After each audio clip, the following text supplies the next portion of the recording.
नमस्कार दोस्तों, कैसे हैं आप लोग। आपका न्यूज गुरु कुंदन श्रीवास्तव।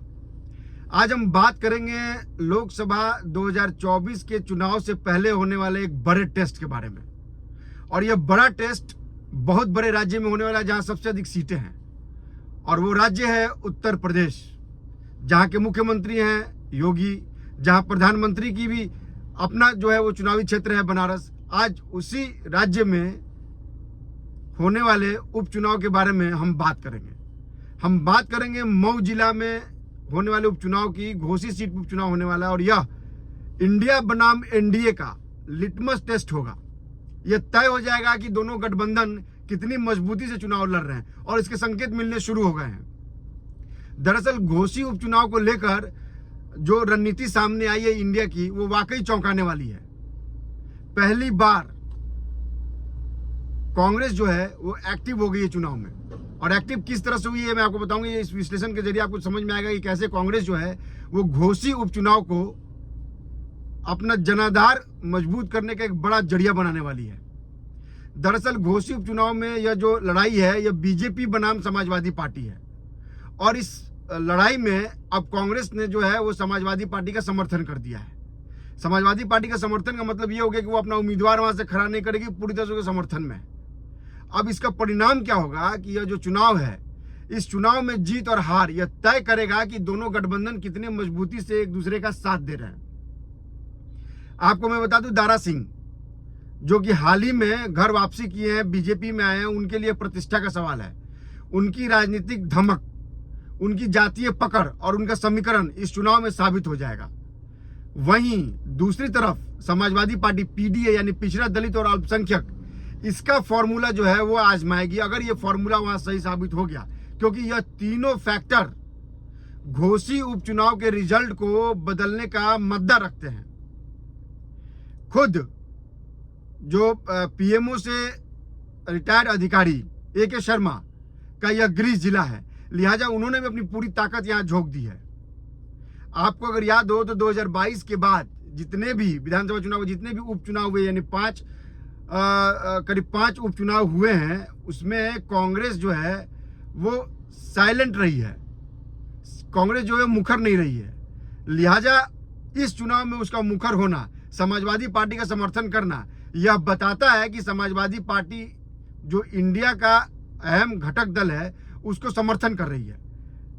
आरएलडी ने भी समर्थन कर दिया। लिहाजा अब ये जो चुनावी समीकरण वहां बनेगा, यह देखने लायक होगा कि वहां का चुनाव का जो रिजल्ट आता है वो किसको उठाता है, किसको गिराता है। उठाता गिराता इन द सेंस है कि मान लीजिए कि अगर इस उपचुनाव में समाजवादी पार्टी जीतती है तो यह एक बड़ा मैसेज जाएगा कि भाई इंडिया गठबंधन जो है मजबूत है। हाल ही में कांग्रेस अपना जनाधार खोलने के मतलब जो जनाधार खोई हुई है उसको वापस करने के लिए उसने अजय राय को उत्तर प्रदेश का कमान सौंपा है। अजय राय भूमियार है, और इस जिले में भूमियारों की अच्छी खासी पकड़ है, और कांग्रेस को यह पता है कि उसका वोट बैंक है वो सवर्ण है, यानी अपर कास्ट है। अपर कास्ट में वो जनाधार खो चुकी है, और उस जनाधार को पाने के लिए, वापस आने के लिए जो कांग्रेस ने अजय राय को अपना मुखिया बनाया उत्तर प्रदेश का। अजय राय प्रधानमंत्री नरेंद्र मोदी के खिलाफ बनारस के चुनाव में मजबूत दावेदार थे, और उन्होंने मजबूती से चुनाव लड़ा भी था और फाइट भी किया था। इन आसपास के जिलों में, खासकर पूर्वांचल के जिलों में अजय राय की धमक है, अजय राय की पकड़ है। अजय राय के आने के बाद से पार्टी एक नए कलेवर में आ गई है, एक नए रंग में आ गई है कांग्रेस। लिहाजा वो आप जब देखेंगे, जब अजय राय को अध्यक्ष बनाया गया तो सैकड़ों गाड़ियों के काफिले के साथ लखनऊ में उन्होंने यह जो चुनौती उसको स्वीकार की। इसके बाद ये समझा जा रहा है कि कांग्रेस जो है वो उत्तर प्रदेश में अपना जो खोया हुआ जनाधार है उसको पाने के लिए हर संभव कोशिश कर रही है। बीजेपी जातीय समीकरण को साध रही है। निषाद राजभर जो है निषाद जाति को साधने की कोशिश कर रहे हैं, वो भी इस चुनाव में लगे हुए हैं। यह चुनाव जो है वो दोनों पार्टियों के लिए, दोनों महागठबंधन के लिए, महागठबंधन इसलिए मैं कह रहा हूं कि इंडिया में 26 से ज्यादा पार्टियों का गठबंधन है, एनडीए में 30 से ज्यादा पार्टियों का गठबंधन है। हाल ही में उत्तर प्रदेश के कई छोटे पार्टी मंत्री, विधायक जो है वो एनडीए में शामिल हुए हैं, पार्टी छोड़ के इसमें आए हुए हैं। लिहाजा यह चुनाव जो है वो एनडीए के लिए भी प्रतिष्ठा का सवाल है, क्योंकि जातीय समीकरण का लिटमस टेस्ट यहाँ हो जाएगा कि क्या जातीय समीकरण के आधार पर जिन पार्टियों को गठबंधन में शामिल किया गया है वो कितना सही साबित होती है। क्या यह मिसाइल या गोली सटीक निशाने पर लगती भी है कि नहीं लगती है, या इस चुनाव में साबित हो जाएगा। इसलिए 2024 का लोकसभा चुनाव के पहले यह चुनाव लिटमस टेस्ट है एक तरह से। और इस टेस्ट में, लिटमस टेस्ट में अगर दोनों में से कोई पार्टी पास होती है तो इसका असर लोकसभा चुनाव पे जरूर पड़ेगा। क्योंकि कहा जाता है कि दिल्ली की राजनीति का रास्ता उत्तर प्रदेश से जाता है।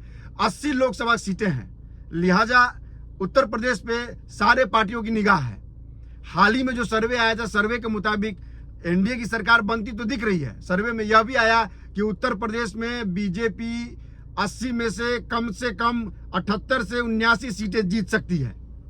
अब देखना होगा कि वाकई यह सर्वे भी सही साबित होता है कि नहीं होता। हालांकि अभी लोकसभा चुनाव में 8 महीने से ज्यादा का टाइम है, लेकिन फिर भी यह देखना होगा कि क्या यह उपचुनाव, घोसी का उपचुनाव, मऊ जिला में जो घोसी का उपचुनाव होने वाला है, क्या यह वाकई दोनों पार्टियों के लिए रामबाण साबित होगा, संजीवनी साबित होगा। संजीवनी तो खासकर कांग्रेस के लिए, इंडिया के लिए साबित होना चाहिए, क्योंकि पार्टी जनाधार होते जा रही है। समाजवादी पार्टी भी पीडीए, नया फॉर्मूला, पिछड़ा दलित और अल्पसंख्यक को मिलाकर एक नई रणनीति बना रही, नया समीकरण बनाया जा रहा है।